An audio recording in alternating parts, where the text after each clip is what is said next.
को बचाने के लिए महिलाओं को आना होगा आगे, बोले जयराम महतो।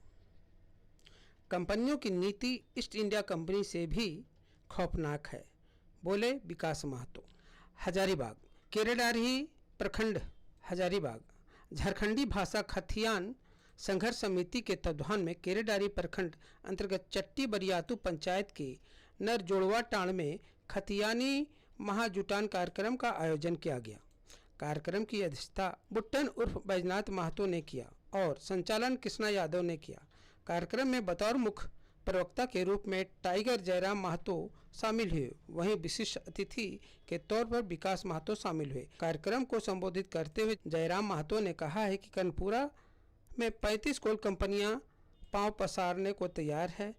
अपने और अपने आने वाली पीढ़ी के लिए जमीन कंपनियों के चंगुल से बचाना होगा।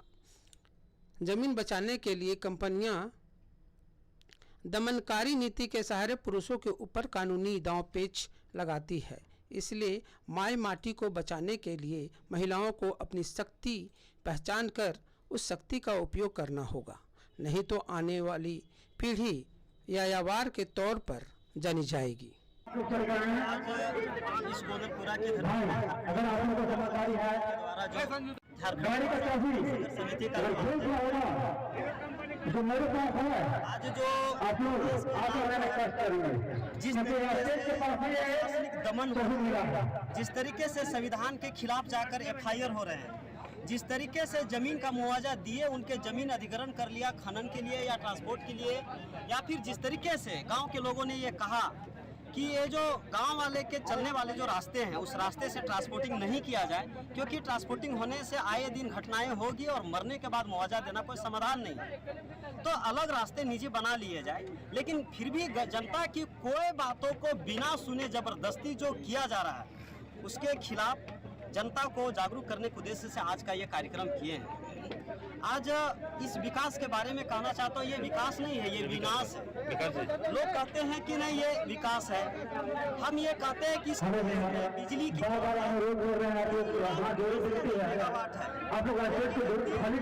88,000 मेगावाट बिजली पैदा हो रहा है, मतलब जितना बिजली मेगावाट बिजली उत्पादन करने के लिए MU हो चुका है, जिसकी जरूरत बिजली बनाने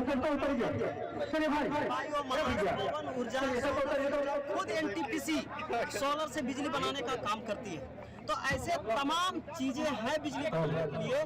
जरूरी नहीं है कि सैकड़ों गांवों को, हजारों गांवों को उजाड़ कर ही बिजली बनाए जाए, लेकिन विकास के नाम पर ये 10 लाख मेगावाट MU करना मतलब कि उसकी जमीन को, उनकी संसाधनों को लूटना है, ये विकास बिल्कुल नहीं है। इस विकास में अगर हम देखेंगे तो जनता के विकास को साइड करके हर हाल में लूटने की सिर्फ प्रक्रिया है। अगर यहाँ का जो प्रबंधन था, जो DMFT का जो फंड है, CSR का फंड है, उस फंड से यहाँ के लोगों को स्वरोजगार से जोड़ा जा सकता था, गांव के लोगों को स्वावलंबन बनाया जा सकता था, रोजगार दिया जा सकता था। लेकिन ये यहाँ का पैसा रांची में जाकर खर्चा करते हैं, DC कार्यालय हजारीबाग में वहाँ पर चेयर लगाने का काम करते हैं, वहाँ जाकर शौचालय बनाने का काम करते हैं, लेकिन इस क्षेत्र में काम नहीं करते हैं। इनकी साफ मंशा है कि गाँव के लोगों को बर्बाद कर दिया जाए ताकि इसको लूटने में सुविधा हो। लेकिन हम ये कहना चाहते हैं, जो आज तक नहीं हुआ, भौतिक संसाधन इस देश के या किसी भी देश के विकास का रीढ़ माना जाता है, लेकिन इस विषय में संविधान के उलट जाकर काम हुआ है। संविधान ये कहता है कि तमाम जल, जंगल, जमीन, भौतिक संसाधन जब ग्राम सभा अवलंबन हो जाएगा, हर गांव का 1-1 नागरिक करोड़पति हो सकता है। इतनी संसाधन पूरे देश का 42% खनिज संपदा खिलाफ कैसे बचाया जाए, इस विनाश के खिलाफ लोगों को और सही विकास क्या है ये बताया जाए, इसके लेके मैं काम करते रहा। देखिए, पिछले साल भर से हम लोग एक संदेश वाहक के रूप में, एक मैसेंजर के रूप में कार्य कर रहे हैं और अभी तक सकारात्मक पहल रहा है। लोगों में जागरूकता आई है और उन्होंने अपने हक अधिकार को जानने का प्रयास किया है। जो लोग कल तक संविधान को समझते नहीं थे, कहीं ना कहीं कुछ प्रतिशत लोगों का संविधान पढ़ने में भी रुचि जागी है और लोग अपने अधिकार को जान रहे हैं। और ये एक सही समय है अपने अधिकारों को जानने का, समझने का, नहीं तो आने वाले कुछ सालों में झारखंड से झारखंड का अस्तित्व समाप्त हो जाएगा। क्षेत्र में कंपनी जिस तरह का नीति अपना करके यहाँ के लोगों के ऊपर मुकदमा दर्ज करके शोषण करके अपना व्यवस्था चला रही है, उस पर आप क्या कहना चाहते हैं? देखिए, हम जब यहाँ प्रवेश किए तो ऐसा अनुभव हुआ जैसे हम तालिबान या अफगानिस्तान में आए हैं। चारों तरफ प्रशासन का पहरा है, चारों तरफ स्पेशल पुलिस बुलाई गई है। हमारे गिरिडीह से भी कुछ पुलिसकर्मी साथी आए हैं, उनसे मेरी टेलीफोनिक बात हुई कि जहां आप जा रहे हैं वहां पहले से पुलिस काफी भर दिया गया है, वहां पहले से आंदोलन हो रहा है, कंपनी वहां जबरन जमीन लेना चाहती है, वो पुलिस में है, लेकिन वो कह रहे क्या करें, हमारा ड्यूटी का सवाल है। यानी सबसे पहली बात एक सवाल ये बनता है, क्या हम गणतंत्र भारत के निवासी हैं? क्या हम उसी भारत में आज रह रहे हैं, अधिवास कर रहे हैं जो भारत संविधान के अनुसार चल रहा है? अगर ऐसा है तो फिर ये सारी शक्तियां, चाहे डीसी मैडम हो या एसपी महोदय हो या फिर जो प्रशासनिक शक्तियां हैं, वो एक कंपनी के इर्द गिर्द होकर क्यों घूम रही है? आज जमीन का क्या प्रावधान है, भूमि अधिग्रहण का क्या कानून है कि लोगों की रजामंदी होनी चाहिए? एक ग्राम सभा आयोजित हो, उस ग्राम सभा के माध्यम से लोगों को उस कंपनी जो स्थापित होगी उसके उद्देश्य से परिचय करवाया जाए, उस कंपनी का क्या उद्देश्य है, उस कंपनी से लोग किस प्रकार लाभान्वित होंगे, उन्हें क्या लाभ हो सकता है, देश को क्या उन्नति होगी। उसके बाद चर्चा परिचर्चा होने के बाद लोगों की रजामंदी, जिसमें लगभग 80% लोगों की जो रैयत है उनकी रजामंदी के बाद आप जमीन ले सकते हैं। लेकिन यहाँ तो ठीक उलट हो रहा है। आप वीडियो भी देख सकते हैं किस प्रकार एक बूढ़ी महिला को, लगभग ठीक है महिलाएं पुलिस है लेकिन 12-13 की संख्या में ऐसे उनको घसीट कर पीट रही है जैसे कोई एक माने अलगाववादी है, जैसे उसका संबंध किसी आतंकवादी संगठन से है। तो आज एक बहुत बड़ा दुर्भाग्य का विषय है और इसमें दोषी तमाम सरकार हैं, चाहे राज्य सरकार हो या केंद्र सरकार हो। यही केंद्र सरकार जब देश के प्रधानमंत्री या फिर उनका कोई जनप्रतिनिधि विदेशों में जाता है, पेरिस समझौता में जाता है, जब विश्व के किसी सम्मेलन में जाता है तो वहां जाके प्रवचन देता है कि हम कोयला आधारित जो खनन है, कोयला आधारित जो भी उद्योग है उनको हम कंट्रोल करेंगे, उन्हें हम बंद करेंगे। लेकिन ठीक उलट जब ये भारत देश आती है, लगभग 100 ब्लॉक का इन्होंने आवंटन किया है, जिसमें 40 ब्लॉक अपने लाडले माननीय अडानी साहब को देने का काम किया है। तो ये केवल जनता को भरगलाने का कार्य कर रही है, चाहे राज्य सरकार हो या केंद्र सरकार हो। आज अगर जनता नहीं समझ पाती है, अगर आज जनता आंदोलन के लिए बाध्य नहीं होती है, और हम तो चाहेंगे कि जो पुलिसकर्मी आज लाठी लेकर निकले हैं, अगर ये किसान आंदोलन के दिन जब किसानों ने आंदोलन किया था और पुलिसों ने उन पर लाठी चलाने के लिए बैरिकेडिंग लाया था, अगर उस दिन 1000 पुलिसकर्मी अगर इस्तीफा एक साथ दे देते हैं तो हुक्मरान को भी झुकना पड़ता। लेकिन यहाँ पुलिसकर्मी का मतलब है न्याय की व्यवस्था है, यदि विधि की व्यवस्था है, समय पे तो इसका अनुपालन सबको करना चाहिए, कंपनी को भी करना चाहिए, जो भी प्रशासनिक अधिकारी उनको भी करना चाहिए और जनता को भी करना चाहिए। तो क्या कंपनियों कर रही है? को आपको भरपाई करना है, उसमें बालू डालना है, मिट्टी डालना है, उसको समतल करना है, क्या माइनिंग रूल्स फॉलो कर रही है? प्रशासन का क्या रूल है? डीसी का रूल होता है कि अगर इस प्रकार का कहीं विवाद होता है तो जनसुनवाई डीसी का अधिकार होता है। जनसुनवाई के माध्यम से, वहाँ ग्राम सभा के माध्यम से लोगों की उपस्थिति के बीच से एक जो प्रक्रिया सामने आएगी, लोगों की जो रजामंदी सामने आएगी, वो अगर हाँ कहेंगे तो जमीन का अधिग्रहण किया जाएगा, वो अगर ना कहेंगे तो जमीन का अधिग्रहण नहीं किया जाएगा। इसका उदाहरण हम देना चाहेंगे, अडानी का जो प्लांट है आपका गोड्डा में, वो प्लांट उड़ीसा में भी ट्राई किया उस प्लांट को बसाने का, उस प्लांट को बसने का ट्राई बंगाल में भी हुआ, लेकिन फाइनली झारखंड में आकर प्लांट इसलिए बना क्योंकि झारखंड की जो विधायिका है, क्योंकि विधायिका सबसे पावरफुल है लोकतांत्रिक व्यवस्था में, यहाँ की जो विधायिका है इनका विजनलेस है, इसलिए कहीं ना कहीं जो परियोजना बंगाल में लगनी थी, जो परियोजना उड़ीसा में लगनी थी, वहाँ उनकी मजबूत सरकारों ने, वहाँ की मजबूत जनता ने उस अडानी के प्लांट को वहाँ लगने नहीं दिया, क्योंकि उनको भी आभास था कि ये जो प्लांट लगेगा इसका 100% बिजली बांग्लादेश जाएगा। तो क्या हम बेवकूफ लोग हैं?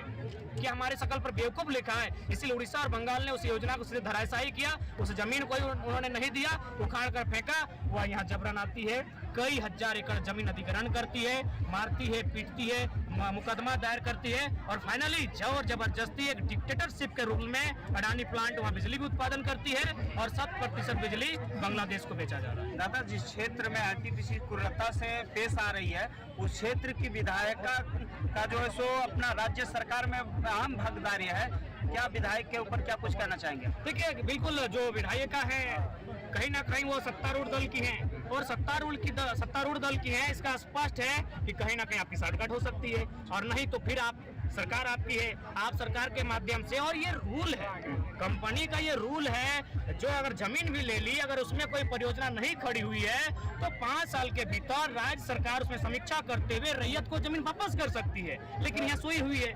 तो ठीक उसी प्रकार अगर हमारी विधायिका यानी जो हमारे लेजिस्लेटिव के अंग हैं, अगर विधानसभा में बैठे जो विधायक हैं, वे अगर अपनी शक्तियों का सही उपयोग करें तो कंपनी भी कंट्रोल में रहेगी, ब्यूरोक्रेसी भी कंट्रोल में रहेगी। दादा, इस क्षेत्र से जो है सो कोयला ग्रामीण सड़क से ले जाया जा रहा है पावर प्लांट, इस पर क्या कुछ कहेंगे?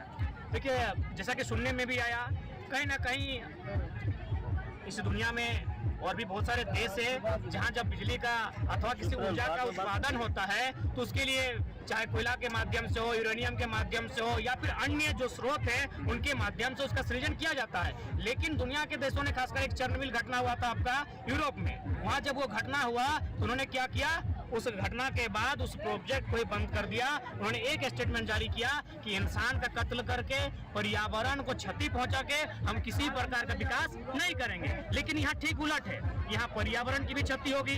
जब 35 कोल ब्लॉक यहाँ स्थापित होंगे, यही लगभग 35 लाख पेड़ काटे जाएंगे, लगभग 350 के गांव उजाड़े जाएंगे, लगभग मोटा मोटी 2 लाख, 2.25 लाख की आबादी को प्रभावित किया जाएगा। उसके बाद ही यहाँ कोई कार्य होगा। यानी ठीक हमारे देश में इसका उल्टा होता है, यहाँ पर्यावरण को डिस्टर्ब करके, यहाँ इंसान को क्षतिपूर्ति करके किसी भी योजना को किया जाता है। आज जो लोग कहते हैं, चलिए सबसे पहला बात लॉजिकली बात को रखते हैं, कोयला का उत्पादन क्यों किया जाता है? यानी मैक्सिमम बिजली उत्पादन के लिए। बिजली उत्पादन के लिए आप कहते हैं कि हम महाशक्ति बनेंगे, आप कहते हैं कि हम जापान का मुकाबला करेंगे, तो कम से कम जापान को सीखें। जापान ने स्पीड ब्रेकर से बिजली उत्पादन करना शुरू किया है, जापान ने आपका चलती ट्रेन से बिजली उत्पादन करना। मतलब है आपके पास विजन भी नहीं है, आपका मिशन भी नहीं है, आप केवल और केवल कुछ कॉर्पोरेट्स को फायदा देना चाहते हैं। हमारे पास भी लगभग लाखों में आपका फैला हुआ NH का जाल है, NH सड़क का, वहाँ अगर हम लोग पवन चक्की के माध्यम से जो डिवाइडर, उसके बीच अगर हम लोग पवन चक्की की स्थापना करें छोटे छोटे स्तर से, अगर हम लोग सौर ऊर्जा वहां स्थापित करें जो डिवाइडर है, तो उस ऊर्जा से हम लोग बिजली उत्पादन कर सकते हैं। लेकिन उसके लिए आपके पास विजन होना चाहिए। लेकिन मेरा मानना है जो हमारे सरकारें बैठी हैं, इनके पास ये मानसिकता है कि जो गरीब लोग हैं इनका जीवन में कोई वैल्यू नहीं है, इसलिए इनको विस्थापित करें, इनकी नस्लों को नष्ट कर दें, इन्हें पलायन हो जाए, इनसे उनको कोई वास्ता नहीं। अगर होता तो आज राज्य में ढंग की एक विस्थापन नीति होती, आज देश में ढंग की, पूरे देश में ढंग की एक विस्थापन नीति होती। लेकिन आज जो भी मार मिल रही है, जो तरफा हमला केवल झारखंड के साथ हो रहा है। उदाहरण के लिए आपका जिस प्रकार हमारे झारखंड में कहीं CCL है, कहीं BCL है और कहीं ECL है आपका शायद गोड्डा साइड में, ठीक उसी प्रकार मध्य प्रदेश के सिंगरौली नामक क्षेत्र में NCL कार्य करती है, नॉर्दर्न कोल लिमिटेड। महाराष्ट्र के नागपुर में वेस्टर्न कोल लिमिटेड कार्य करती है। लेकिन उनकी कार्य करने की शैली क्या है? न जो लोग विस्थापित होंगे, पहले एक सर्वे होगा, सर्वे के बाद उन्हें पहले मकान अलॉटमेंट किया जाएगा, उसके बाद उन्हें घर तोड़ा जाएगा और फिर उनकी जमीनें ली जाएगी, फिर वहाँ कोलियरी यानी कोयला का खनन किया जाएगा। लेकिन झारखंड में क्या हो रहा है? उल्टा हो रहा है। यहाँ आप कोर्ट के भरोसे हैं अपने नियोजन को पाने के लिए, आप यहाँ कोर्ट के भरोसे अपने मुआवजे के लिए, और नौकरी की बात मत कहिए, क्योंकि आप बेरमो क्षेत्र में चलिए जहाँ से हम संबंध रखते हैं, उस आसपास में कोई केस 1951 से लटका है, कोई केस 1964 से लटका है। आज भी लोग न्यायालय के चक्कर काट रहे हैं कि जमीन मेरी गई है, या तो मुझे नियोजन मिल जाए या फिर उस जमीन के बदले मुझे मुआवजा मिल जाए। लेकिन 70 सालों बाद यहाँ कार्रवाई नहीं हो पाई है। यानी आप कह सकते हैं झारखंड को ये लोग कहीं ना कहीं दोहरी नजर से, दोहरी मानसिकता के साथ देखते हैं। यहाँ के जो मनुष्य हैं उन्हें मनुष्य ना गिनकर उन्हें पशु से भी बदतर गिनते हैं। दादा, जिस क्षेत्र में आए हैं, इस क्षेत्र की जनताओं का जमीन तो छीन ली गई है, लेकिन उस एवज में यहाँ के लोगों को कोल माइंस में जो है सो मजदूर के रूप में खटाया जा रहा है, उसको 12,000 रुपया दिया जा रहा है। उस पर क्या कुछ कहेंगे? एक सबसे पहली बात, जहाँ जिनका रैयत का जमीन लिया गया है और भूमि अधिग्रहण का ये प्रावधान है कि जिनका जमीन अधिग्रहण किया गया है, जो लोग उस योजना परियोजना के माध्यम से प्रभावित हुए हैं, सबसे पहले अगर उस योजना से कोई भी नियोजन सृजन होता है, किसी प्रकार के सृजन का मैंने नौकरी अगर वहाँ से बनती है, तो सबसे पहली प्रायोरिटी जो प्राथमिकता होगी वो उनको जाएगी जिनका भूमि गया है। तो ऐसी परिस्थिति में जो लोग मनमानी कर रहे हैं, चाहे कंपनी में बैठे CMD हो या मैनेजर हो, वे लोग दोषी हैं। अगर वास्तव में आज अगर संवैधानिक देश है और जो DC मैडम हो या SP साहब जो भी हैं, जो कानून का पाठ पढ़ा रहे हैं, अगर वे वास्तव में कानून के रक्षक हैं, कानून के हितैषी हैं, तो अपनी लाठी कभी CMD या GM पर चलाकर दिखाए, तब हम मानेंगे। और नहीं तो हम यही कहेंगे, भले ये लोकतांत्रिक व्यवस्था है, लेकिन चंद मुट्ठी भर लोगों के इशारों पर चल रही है। भले हम स्वतंत्र हैं, लेकिन एक प्रकार से अघोषित तानाशाही का दौर इस राज्य में, इस देश में चल रहा है, जहां गरीब की ना सुनी जा रही है, ना उसकी कोई फरियाद सुनने वाला है। ये कानून का जो धौंस है, केवल और केवल गरीबों को दिखाया जाता है। 144 लगा देंगे तो आप ऐसा करोगे तो आप कानून को उल्लंघन करते हैं, आप पर राजद्रोह का मुकदमा दर्ज होगा। लेकिन जो हजारों हजार एकड़ जमीन को मैंने गलत तरीके से, अवैध तरीके से कब्जे में लेकर कंपनी के उन्नति के लिए, मुट्ठी भर लोग उन्नति के लिए जो धड़ल्ले से कार्य कर रहे हैं, खनन कर रहे हैं, उन पर बोलने वाला कोई नहीं है। अच्छा जयराम जी, आप ऊर्जा के क्षेत्र, ऊर्जा का स्रोत जो पहली बात, कोई विकास का कोई विरोधी नहीं होता है, लेकिन मैंने स्पष्ट कहा कि आप पर्यावरण को क्षति पहुंचा के, मनुष्य को क्षति पहुंचा के आप किसी भी प्रकार के विकास को नहीं कर सकते हैं। कंपनी तो बोल रही है बात आप जो एस्टिमेट बनाते हैं उससे पहले आप 5 साल 10 साल पहले से तैयारी करें, पहले पेड़ लगाएं। जिन लोगों की जमीनें ली जाएगी उन्हें विस्थापित एक क्षेत्र तय करें, वहां उन्हें विस्थापित के तहत, उन्हें विस्थापित पॉलिसी के तहत उन्हें बसाया जाए, उन्हें नियोजन का प्रावधान लिखित किया जाए। उसके बाद आप उनके घरों को, उनकी जमीनों को अतिक्रमण अधिग्रहण करने का प्रयास करें, तब समझ में आती है। यदि अगर ये सच्चाई होती तो आप हजारों हजार उदाहरण आपके धनबाद और बोकारो में मिलेंगे जहां के लोग आज भी कोर्ट के चक्कर काट रहे हैं। अब ऐसी परिस्थिति में आप ही बताइए, हम कंपनी की झूठी फरियाद को, झूठी आश्वासन को माने या फिर उन रैयतों के दर्द को देखें जो आज 70 सालों से कोर्ट के चक्कर काट रही है। दादा, एक अंतिम सवाल है, यहाँ की जमीन जो है सो रैयतों को छीन चुकी है, उसके बाद आपकी सभा यहाँ होना क्या मुकम्मल है? देखिए, सबसे पहली बात, जानकारी, हमें जानकारी नहीं थी। यदि हमें पूर्व में जानकारी दी जाती और हम चाहेंगे कि हमारे इंटरव्यू के बाद यहाँ और भी बहुत सारे साथी बैठे हैं, हमारी एक दीदी बैठी है, भाई लोग बैठे हैं जो इस क्षेत्र संबंध रखते हैं, इन लोग आंदोलन कंटिन्यू किए हैं, आप इन लोग से भी बात कर लेंगे।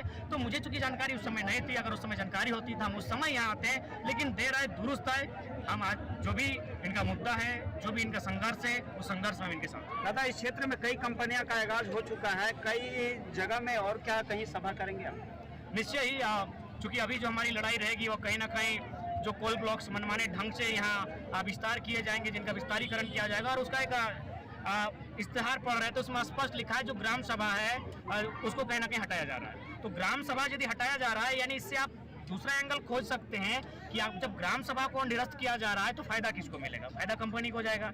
यानी एक तो कंपनी पहले से फायदे में है, आज जब से ईस्ट इंडिया कंपनी आई है तब से लेकर तमाम कंपनियां फायदे में है। उसके बावजूद जो आप कानून लेकर आते हैं, ग्राम सभा को निरस्त करते हैं, ग्राम सभा के महत्व को कम करते हैं। ग्राम सभा यानी गाँव, गाँव यानी गरीब, गरीब यानी किसान मजदूर, यानी आज उनको आप हस्से में रखने के लिए तमाम कानून लेकर आ रहे हैं।